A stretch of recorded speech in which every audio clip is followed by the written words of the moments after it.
Welcome back to Heroes Next Door. Thank you all for joining us today. We're in Dickson City, PA. We're going to be looking at the Eagle Hose Company, #1. They got a pretty cool station. Let's go take a look.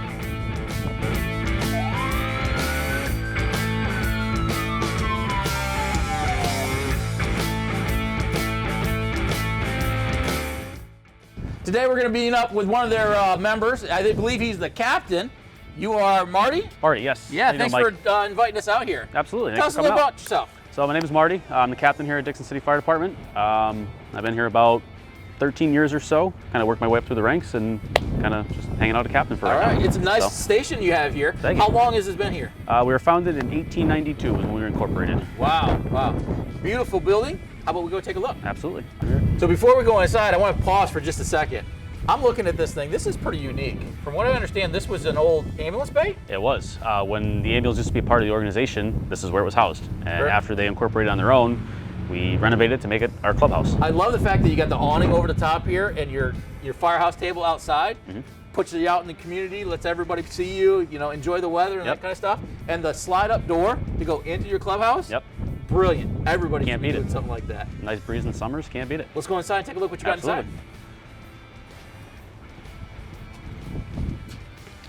So this is it. This is what we call the clubhouse. Okay. What do you got on the wall here? So all the patches on the right-hand side are all from outside of Pennsylvania, kind of mostly FDNY, stuff like that.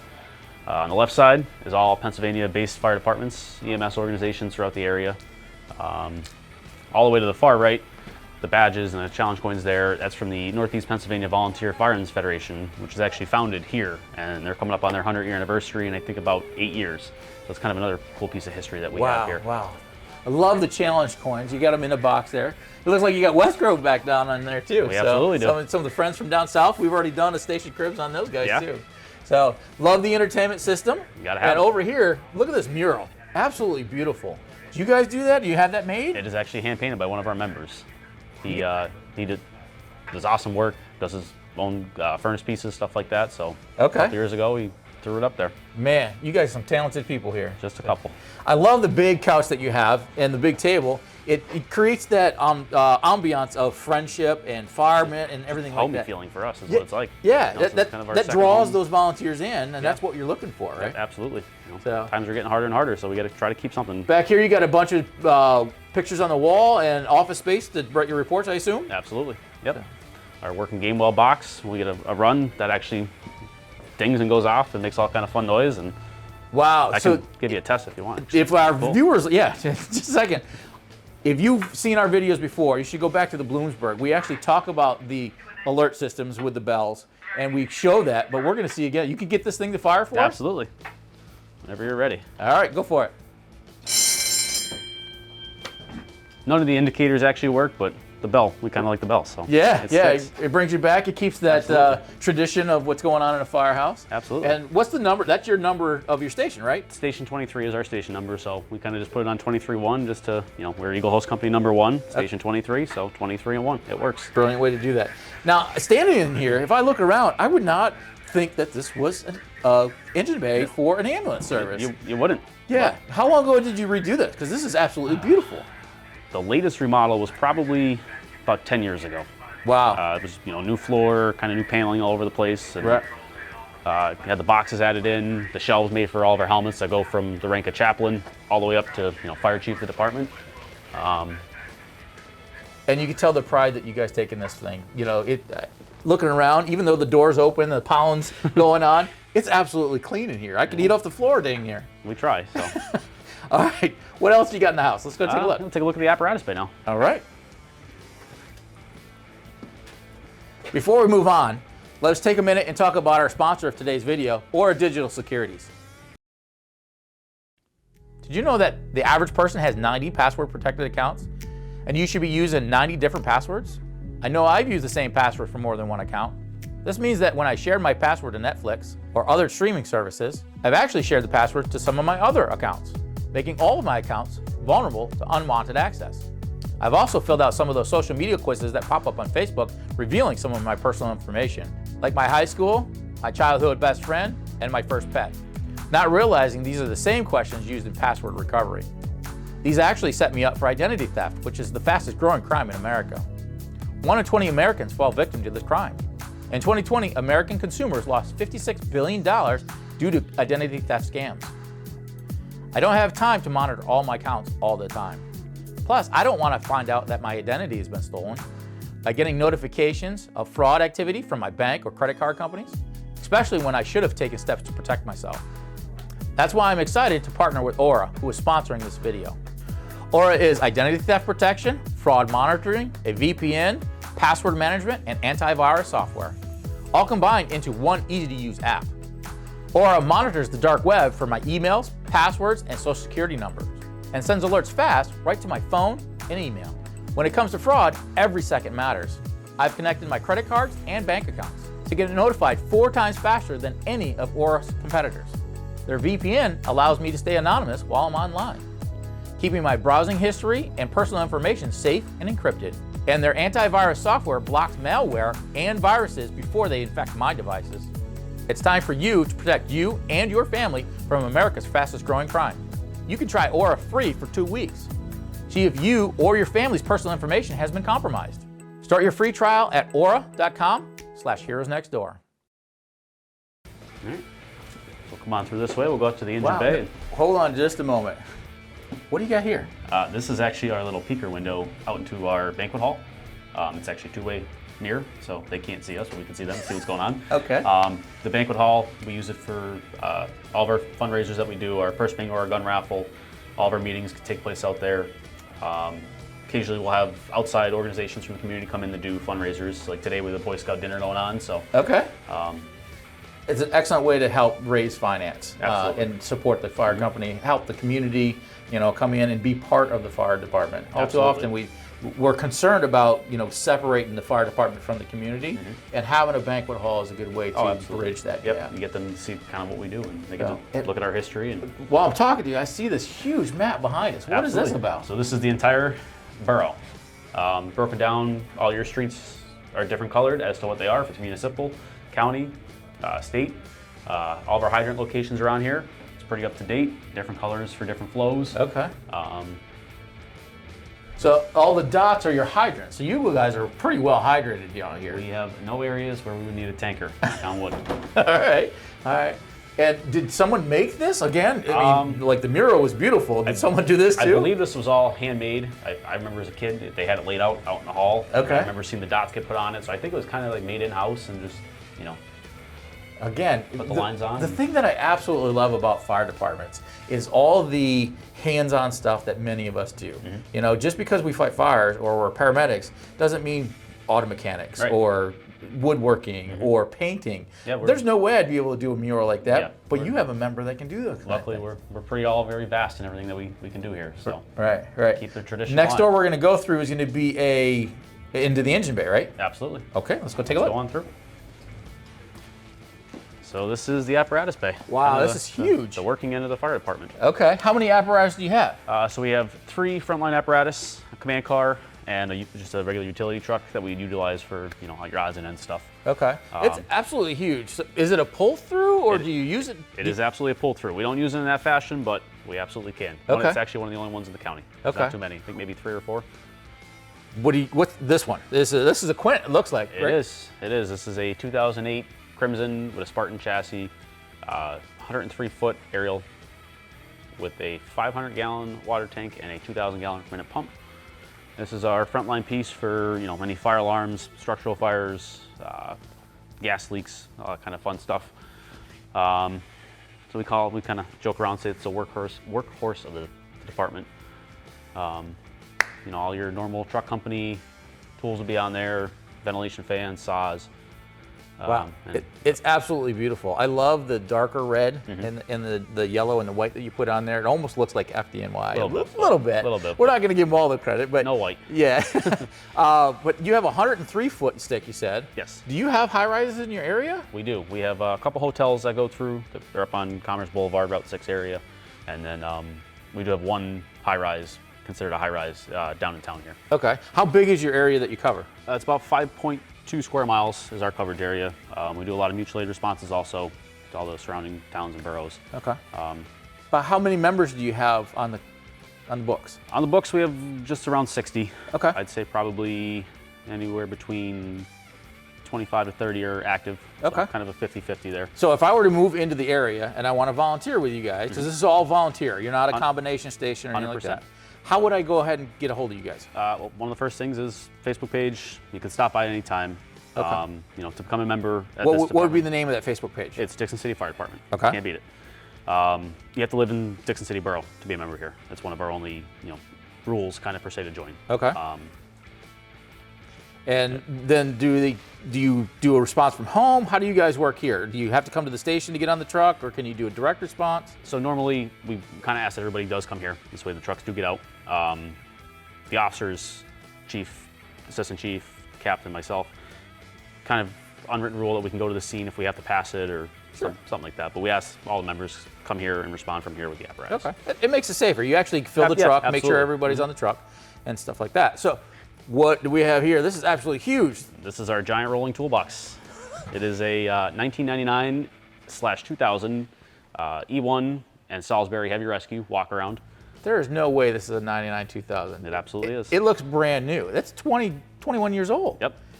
Man, you guys do a fantastic job of cleaning and maintaining your equipment. So this is your rescue. Does it do anything else, or? That is it. It is a dry rescue. So its main job is car accidents. We do have some structural collapse stuff, some trench rescue stuff, a whole bunch of hazmat supplies. It will respond to fires. Does a lot of fast and RIT work. We respond to quite a few places as the fast team. Confined space rescue, any kind of rescue you could think of. We About how many cover. calls are you guys doing a year? We're right around 400 calls, give or take.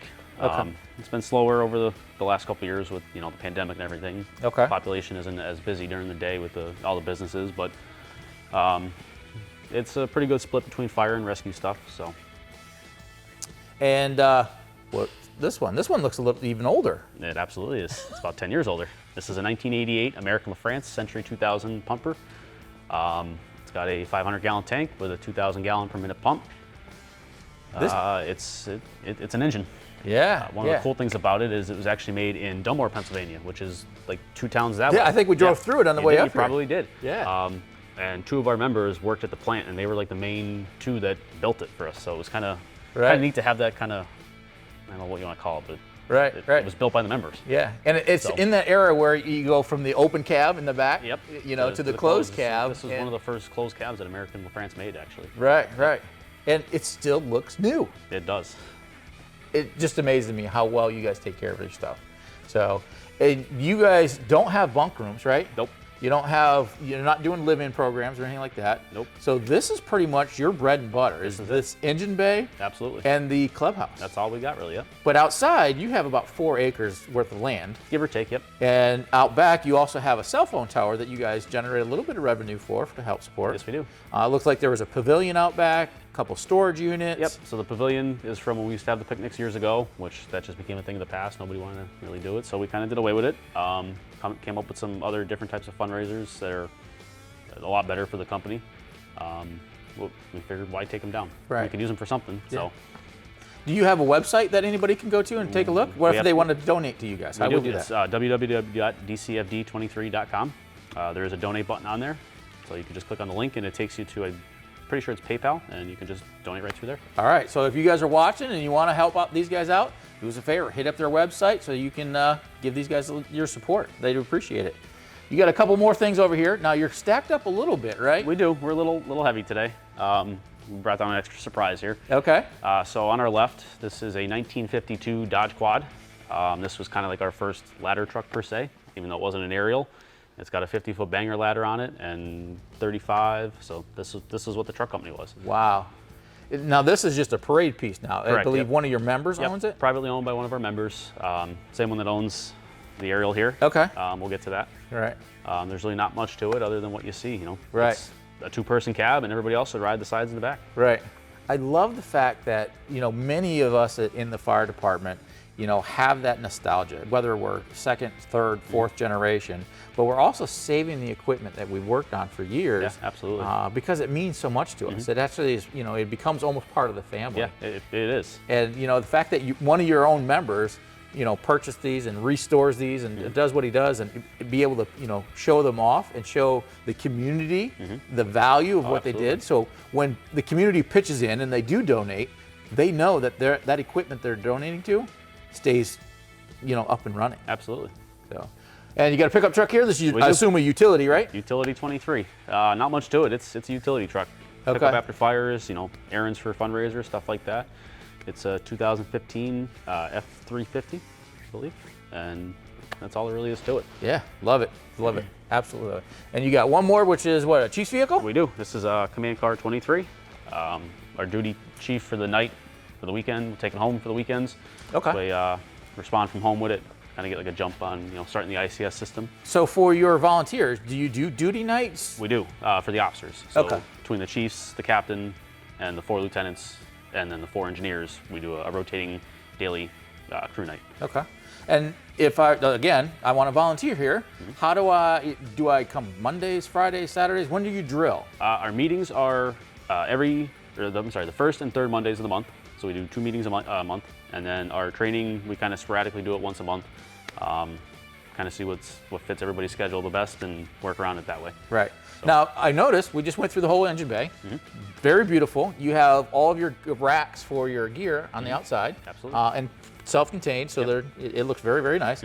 But you don't have an ambulance service here. We do not. We were in an ambulance bay that you converted. What happened? So the ambulance kind of incorporated themselves back in I believe the 80s. Since then, they were self-sustained. They recently had to fold the organization. So now we're covered by Pennsylvania Ambulance out of Scranton, Pennsylvania as our primary EMS coverage. All right. So I believe we're going to be doing a day in the life with the ambulance service. Yes, we will be. They're teaching an EMT course, and we did some basic vehicle rescue. Yes, that's the plan. Another beautiful truck, but I kind of skipped over a vehicle behind me here. Yes, you did. Because it's absolutely awesome. Do you know much about it? I know a little bit. All right, tell me what you got. I know. So this is a 1981 American LaFrance 75-foot water chief aerial. This was the first aerial device that the fire department had. And again, it kind of went from here to here. Right. Stayed in the firehouse. The same member that owns the Dodge over there owns this. Didn't really have to restore much, but it never really truly left. So I've been to do a lot of firehouses recently, and I've noticed that they've changed their color schemes. Some go to blue, yellow, orange, greens, all different colors.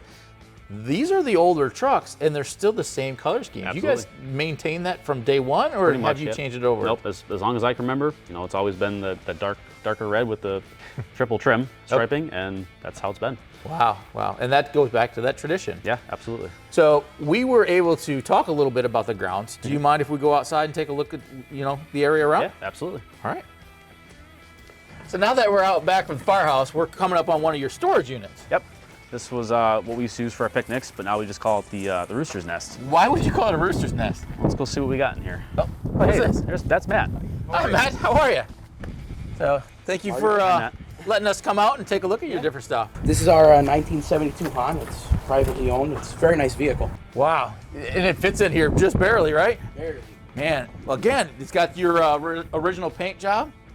So what year is this again? It's 1972. 1972. And this is privately owned? Yes. Does the same guy that owned this own all the other ones? Yes. Okay. Now, fun fact about Matt, he's a bit of a YouTube connoisseur himself. Really? Yes. Okay. Tell us about it. Well, I do fire response videos from here. Okay. You can find me at Over the Bridge Fire Media on YouTube and Instagram. All right. Welcome to the YouTube community. Yeah. I'm definitely going to hit you. I'll subscribe. Thank you. And hit notification. So everybody else that's watching it, check out his channel. See what it's all about. So thank you for doing this and inviting us out. Yeah. You got some more land here. You have a confined space and a cell phone tower out back. We do. A bunch of years ago, a couple of guys thought it was a good idea to put a confined space prop in, since we have all the equipment for it. So once a year, we get our yearly training in just to cover our basis and everything.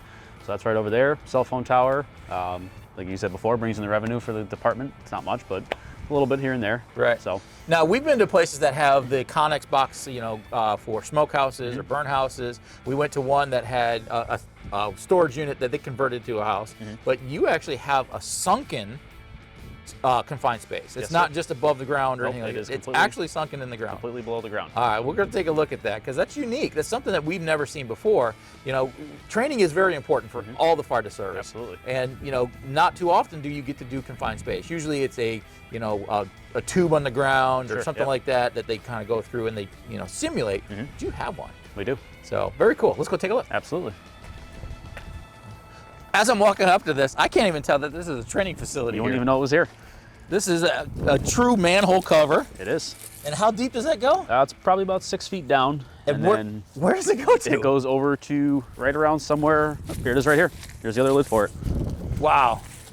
So how do you do confined space? Why is it important to do this kind of thing? So, if DPW, anything like that is kind of doing stuff down underneath the ground and something happens to them, they go unconscious, it collapses on them, we gotta know how to get them out. Yeah. So once a year, like I said before, we'll set up our tripod out here, fill out our entry permit, make sure we have our attendants in place, have the rope systems all ready to go, and everybody has to break the plane. Another great idea. A lot of people that have the land, that have the space, should be doing stuff like this. Yeah, Not absolutely. just the Connex boxes for burning or smokehouses or those kind of, but this is a good way to do it. Those low frequency, high risk calls. Right, and it's out of the way. You don't Yeah. even know it's here. Exactly. This was pretty cool to see. Thank you for showing us around your house. Absolutely. You guys are welcome back anytime. All right. Once again, this is Heroes Next Door with Station Cribs. Do us a favor, hit subscribe, hit notification, hit that like button so we can keep bringing you more. We'll see you again next week.